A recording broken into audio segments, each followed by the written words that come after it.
Top कर लेगी आपके ख्याल से?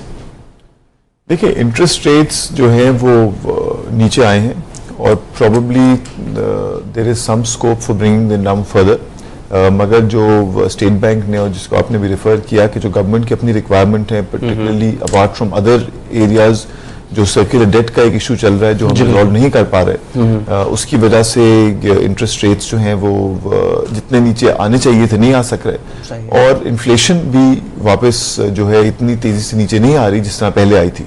24 से 11-12 पे बहुत जल्दी आ गई थी, और अब जो कमोडिटी प्राइसेस, ऑयल प्राइसेस वापस ऊपर जा रही हैं, और जो इलेक्ट्रिसिटी टैरिफ वगैरह उसकी वजह से बढ़ाया जाना पड़ रहा है, तो इन्फ्लेशन भी अलाउ नहीं करेगी मे बी सेंट्रल बैंक को कि वो बहुत ज़्यादा ड्रामेटिक डिक्लाइन करें इंटरेस्ट रेट्स में। So that remains a concern, and it is not really clear to me what can be done in the short term, but it is very clear what needs to be done in the long term. We have to generate more revenue.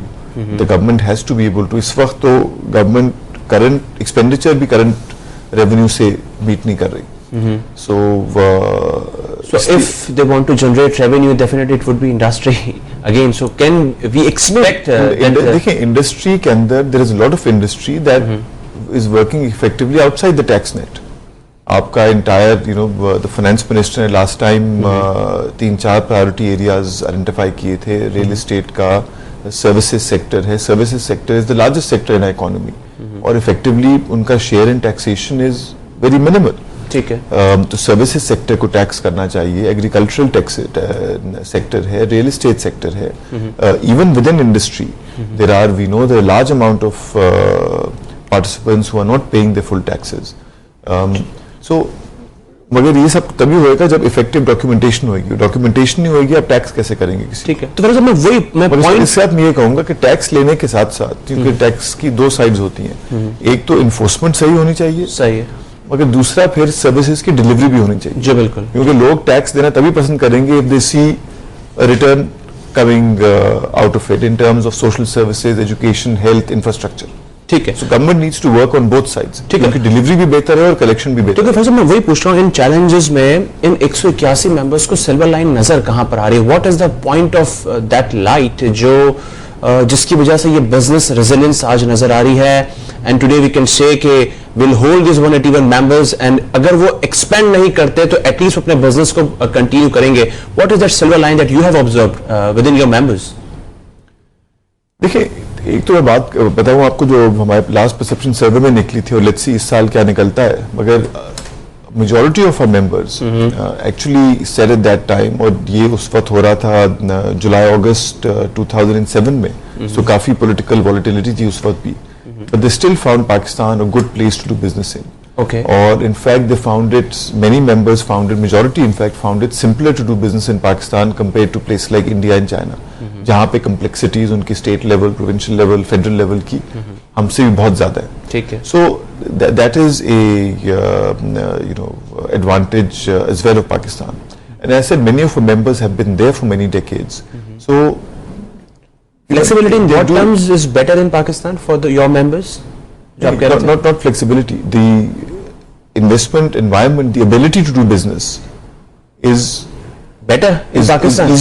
Easier in Pakistan as compared to India and China. Is compared to India and China. That was. अगर आप we are short of power. We have high interest rates. We have law and order problems. Setting up projects etc. देखिए, power का India में भी बहुत power shortages हैं। India में blackouts और brownouts बहुत होते हैं. But yet they are growing with 8%. That's why they're growing with 8% because they have been able to sort out a lot of other policies as well. True. Which we need to do. So let's not get into comparison of India and Pakistan. Point बता रहा था आपको कि this point had come out clearly from our members perception survey, and it's something, it's a positive point जिसको अगर हम लोग pick up करके और government pick up करके आगे चले तो it can yield, That's great. That's great. If you put up a new project, that's great. That project put up करना यहाँ पर easier है. शायद hurdles इतने कम, relatively कम है as compared to India and China. But अब project लग गया है. अब उसको हमने चलाना है, आगे एक्सपेंड करना है. That's what you were telling me कि the bigger issue is that कि इस वक्त हम लुक आफ्टर करें कि आपके जो मेंबर्स हैं जिन्होंने यहाँ पे इन्वेस्टमेंट किया हुआ है, हम उनको लुक आफ्टर कैसे करें. ताकि लुक आफ्टर इन्वेस्टमेंट करें. यस, वही उस लुक आफ्टर करने में आपको लग रहा है कि is there an advantage that they are feeling in Pakistan as compare to India, China और any other country. What is that advantage you believe? The members who are already present here, yes, they will take a decision if things are very adverse, whether in law and order or in terms of economic viability of a project. तो चाहे वो local investor हो चाहे foreign investor है, they will shut it down या project खुद ही बंद हो जाएगा अगर वो चल नहीं सकेगा. ठीक है. मगर जो members already invested हैं यहाँ पर, many of them are still profitable. हमारे लास्ट ईयर का जो KSC टॉप 25 अवार्ड्स होते हैं, जिसके one of the main criterias is the profitability and dividend pay out. 13 out of those 25 were OICCI members. Okay. So, you know, members are able to operate profitably. Maybe one of the reasons for that is that they've been here for a long time, so many of their investments are, fully depreciated, or the borrowing on those projects is not as high as for a new project. So there can be various reasons for it. ठीक है. But the fact does remain that they are operating profitability. That is why they're paying so much taxes also. ठीक है. On that. So issue is not so much कि existing investors. The issues are two. One, कि how do you continue to look after existing investors ताकि वो और reinvest करें, क्योंकि नए इन्वेस्टर को अट्रैक्ट करना इन कंडीशंस में इज probably difficult. कदरतन ज्यादा मुश्किल है. ठीक है. और ये जो आप बात कर रहे हैं law and order and power deficit, वो two of the main issues that our members had. ठीक है. आखिरी 2 मिनट एक और क्वेश्चन पूछते हैं. जिस तरह आपने कहा कि मेजॉरिटी मेंबर्स जो हैं वो इंडस्ट्री में एग्जिस्ट करते हैं. एक इशू है अफोर्डेबिलिटी का, एक है अवेलेबिलिटी का. अगर पावर अवेलेबल हो जाती है बट द प्राइस इंक्रीजेस, क्या वो availability itself would be beneficial for the industry at higher prices? क्या अगर 24 घंटे इंडस्ट्री को बिजली मिल जाती है but at a 30% higher cost, would it serve the purpose? देखिए, you can't give blanket answer. Overall it will not. अगर आपको वो रीजनली अनकम्पेटिटिव कर देती है तो it will not be feasible. For some projects it might be feasible to operate at that level, depends on their ultimate pricing power. अगर वो price को पास ऑन कर सकते हैं अपने एंड कंज्यूमर को, चाहे वो बिजनेस हो चाहे वो रिटेल कंज्यूमर हो, तो then it will be feasible.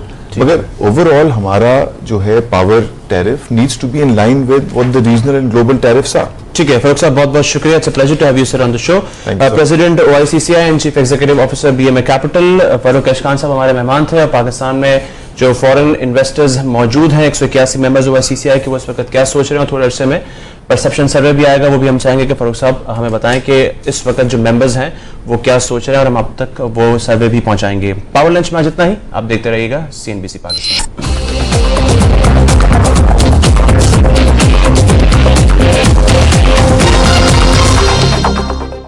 अब भीतरी की तरफ जा रहे हैं.